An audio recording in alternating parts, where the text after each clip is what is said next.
Yeah, so we've been doing two things. Ripple's sort of philosophy is that the next growth phase for blockchains is around enterprise DeFi.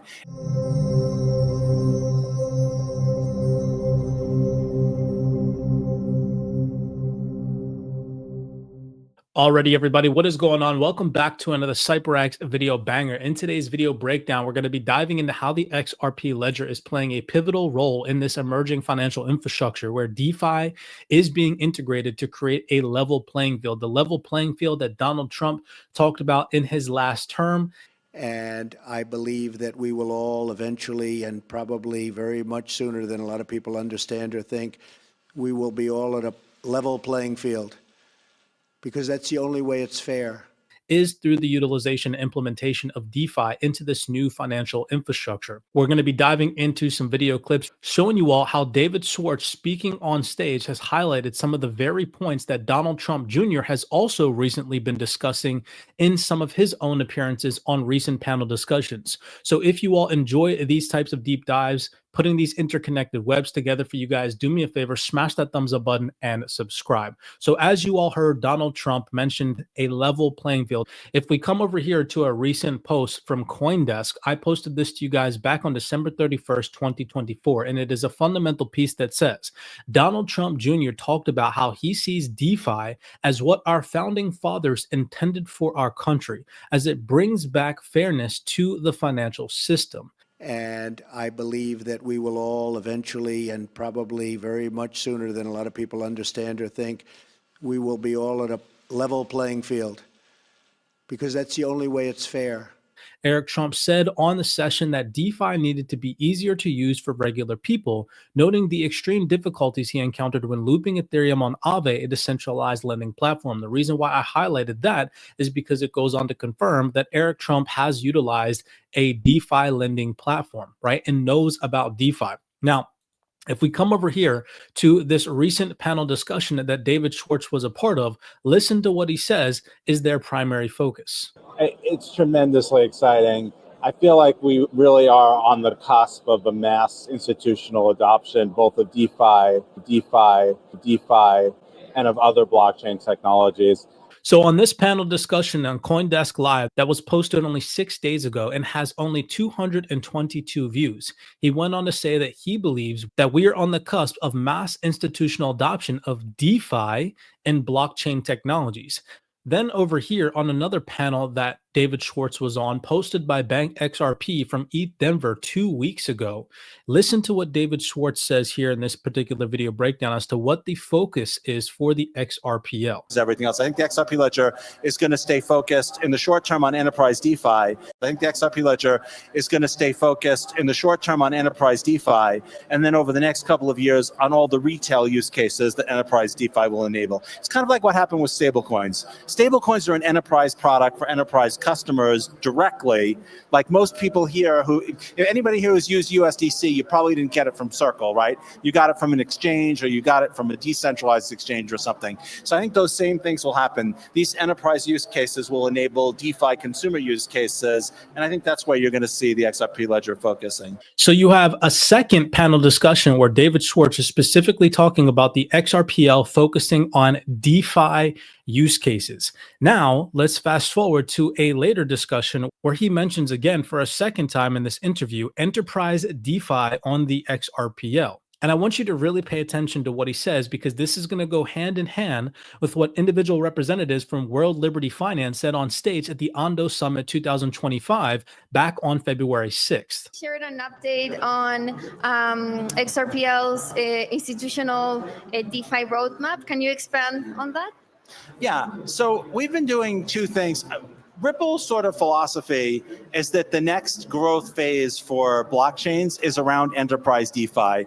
And by which I mean things like stablecoins are an enterprise product. Tokenized real world assets are an enterprise product. But they're growing on layer one blockchains for two reasons. One of them is very stupid, but it's true.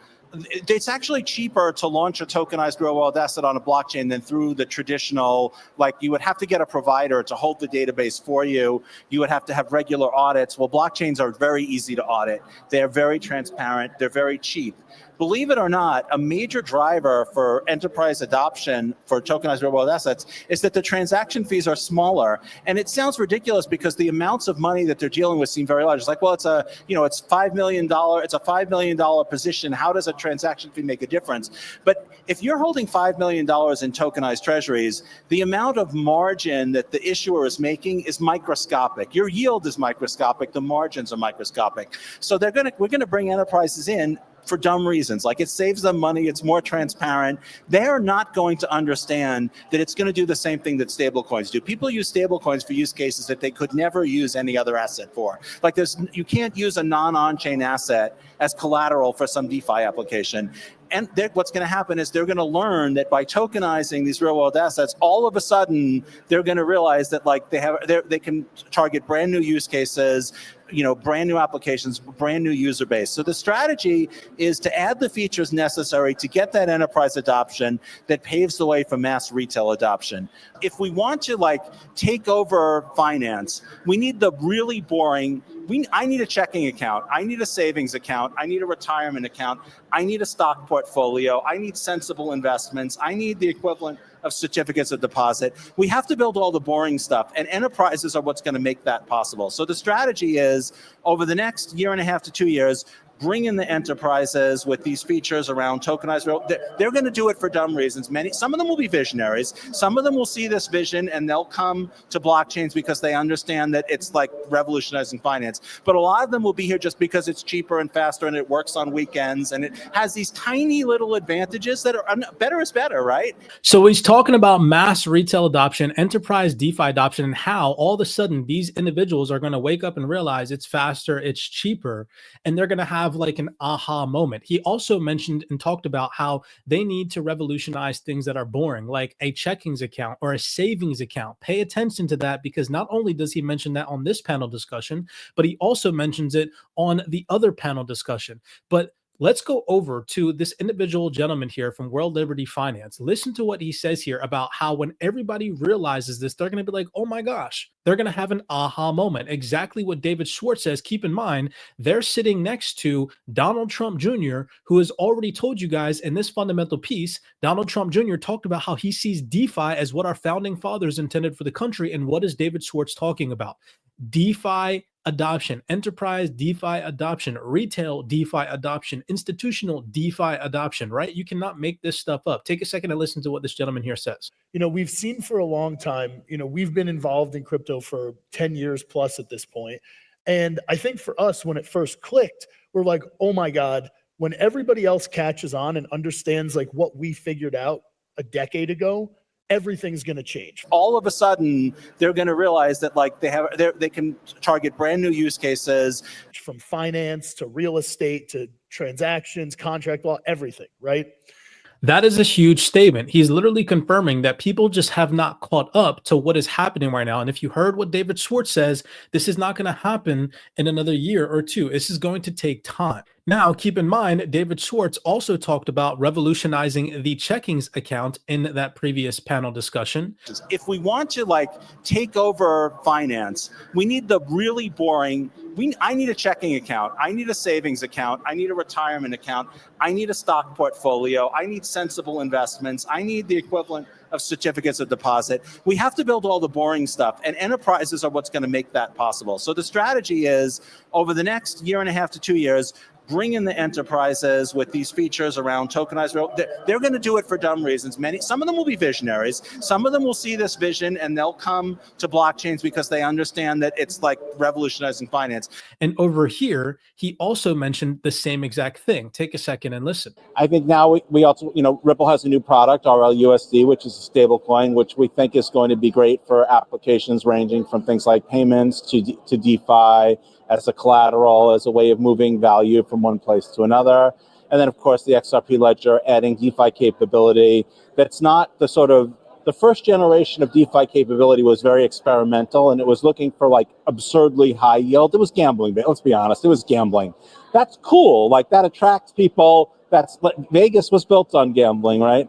But the next wave of real utility is going to be built around things that are much less interesting. A savings account is not super interesting. It doesn't provide high yield, doesn't have high risk. You don't check the balance of your savings account every day, but it has real world utility. So exactly what I'm talking about. He specifically mentioned DeFi like 5 different times right there, right? He talked about how their focus is on revolutionizing things that are boring that still need to be revolutionized, like savings accounts, right?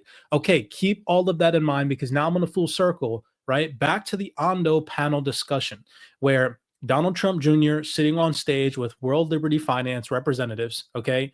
In this same panel discussion, Donald Trump Jr. said, crypto is the future of banking. How would you kind of stack rank the concept of digital assets for the relative importance? I think it's probably as critical a topic as anything, because I think it's going to be the future of banking.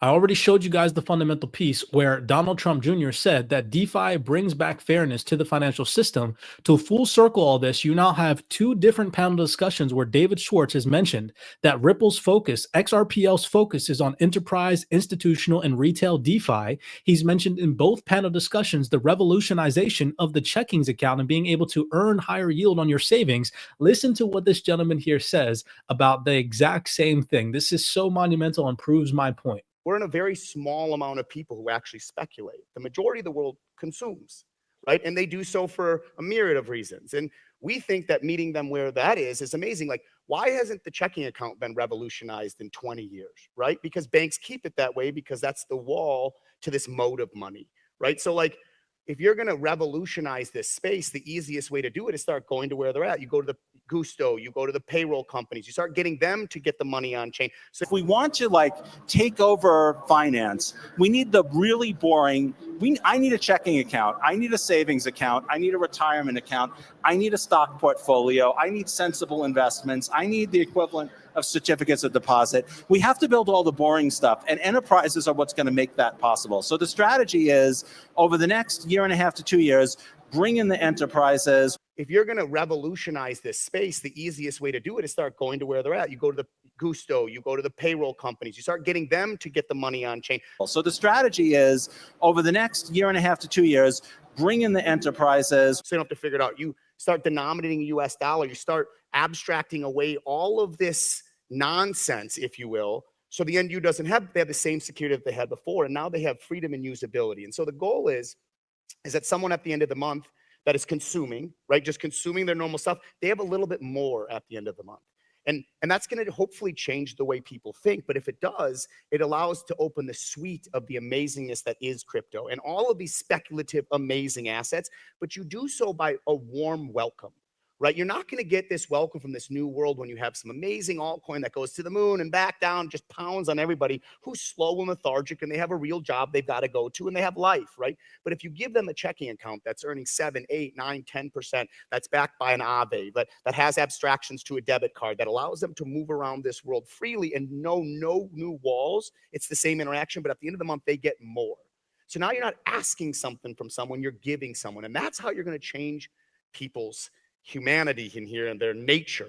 So again, right, you have word for word the same exact key vocabulary. The focus from Ripple, the XRPL, David Schwartz has confirmed, is on DeFi, right? Revolutionizing things that are boring that still need to be revolutionized in the financial system, like checkings accounts, savings accounts. He mentioned how RLUSD and the XRPL is going to play a massive role in doing such a thing.